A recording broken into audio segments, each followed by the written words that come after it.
Hello everyone, তোমরা সবাই কেমন আছো? আমি ফার্মাসিস্ট মোহাম্মদ তানিম আহমেদ আবারও তোমাদের জন্য নিয়ে এসেছি exit examination update video. So national board of examination in medical science NBEMS এর তরফ থেকে একটি নোটিশ এসেছে রিগার্ডিং দ্য এক্সিট এক্সামিনেশন। কোন ডেটে?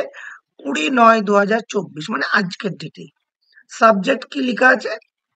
Diploma in pharmacy exit examination DPEE October 2024 has been deferred. মানে অক্টোবর মাসের 2024 সালে যে এক্সিট এক্সামিনেশন হওয়ার কথা ছিল সেটা হচ্ছে না। মোটামুটি আমরা সাবজেক্ট থেকে বুঝতে পারছি। তারপরে কিছু পয়েন্ট দেওয়া আছে। NBMS provide its notice dated বলে 24/8/2024 has notified the schedule for conduct of diploma in pharmacy exit examination October 2024। তাহলে NBMS একটা নোটিশ জারি করেছিল 24/8/2024 যে DPE অক্টোবর মাসে হচ্ছে, যেটা আমরা জানি অলরেডি। এই নোটিশ এবং রিগার্ডিং দ্যাট ডিটেল সিলেবাসও চলে এসেছে।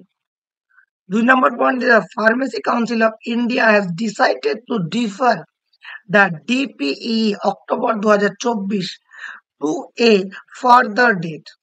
মানে এখন হচ্ছে না, মানে খুব তাড়াতাড়ি রিশিডিউলড হবে। তাহলে এখানে প্রশ্ন চিহ্ন।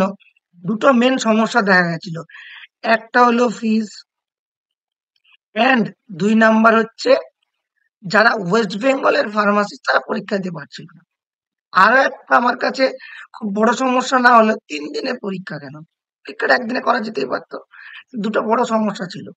একটা হচ্ছে ফিস 5,900 টাকা, অনেক টাকা। 2, ওয়েস্ট বেঙ্গলের যারা ফার্মাসিস্ট এইবার ডিপ্লোমা পাস করেছে তারা পরীক্ষাতে পারছিল না। তাহলে এই ডিফার করার বা রিশিডিউল করার উদ্দেশ্য আশা করছি এবার ওয়েস্ট বেঙ্গলের ফার্মাসিস্টদের অ্যালাউ করা হবে। এটা মোটামুটি আমি শিওর যে নতুন যে নোটিফিকেশন আসবে এটা হয়তো বলা থাকবে, একটা ডেট দেবে, যাতে হয়তো ওয়েস্ট বেঙ্গলে যারা যে ডেটে পাস করেছে তারপরের ডেট আমরা আশা করছি।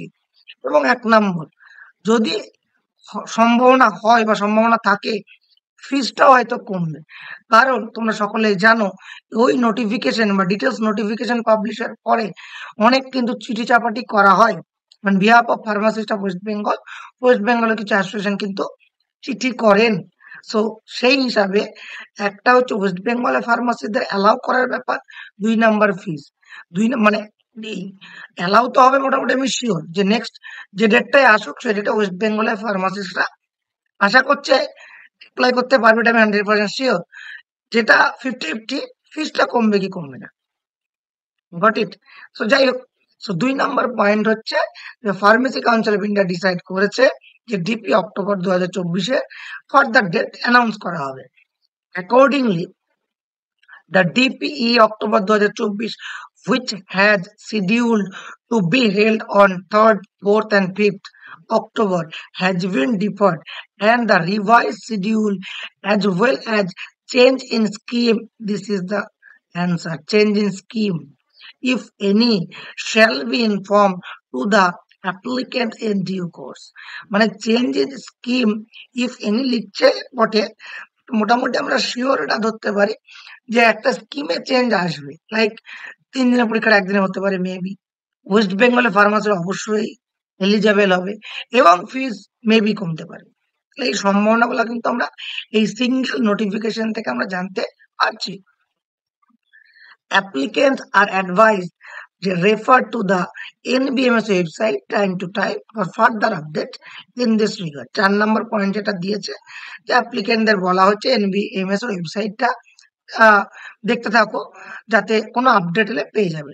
তবে যারা ফার্মাসিস্ট তালিম চ্যানেল ইউটিউবে ভিডিও দেখো তাদেরকে বলবো ওয়েবসাইট দেখার দরকার নাই, তোমরা ফার্মাসিস্ট তালিম চ্যানেলটা একটু লক্ষ্য করো। ফলো যদি নাও করো, সাবস্ক্রাইব যদি নাও করো, কোনো অসুবিধা নাই। মাঝে মধ্যে দেখবে কি ভিডিও আপলোড করছি। আশা করছি কোনো না কোনো নোটিফিকেশন আসার পরে অ্যাজ সুন অ্যাজ পসিবল আমি ভিডিও দিয়ে দেবো। অলদো অফিসিয়াল ওয়েবসাইট এখানে দেওয়া আছে, এটার লিঙ্ক আমি এই ভিডিওর ডেসক্রিপশন বক্সে দিয়ে দেবো। তাহলে মোদ্দা কথা এই নোটিফিকেশন থেকে আমরা বুঝতে পারলাম নেক্সট একটা ডেট ডিক্লেয়ার হবে, যেখানে ওয়েস্ট বেঙ্গলের এই বছরে পাস আউট ফার্মাসিস্টরা এলিজিবল হবে first one. Maybe modification or change in the scheme, মানে পরীক্ষার প্যাটার্নে চেঞ্জ হতে পারে। ২ নাম্বার, ৩ নাম্বার ফিস কমতে পারে। এই সম্ভাবনাগুলো আমরা এখান থেকে বুঝতে পারছি। যাই হোক, ফার্দার কোনো নোটিফিকেশন এলেই ফার্মাসি তানিম চ্যানেলে তোমরা আপডেট পেয়ে যাবে। Thank you so much. Stay tuned pharmacy Tanim for the update any kind of pharma job, government job or WBHR update. Also, thank you so much. Stay tuned to Pharmacist Taneem.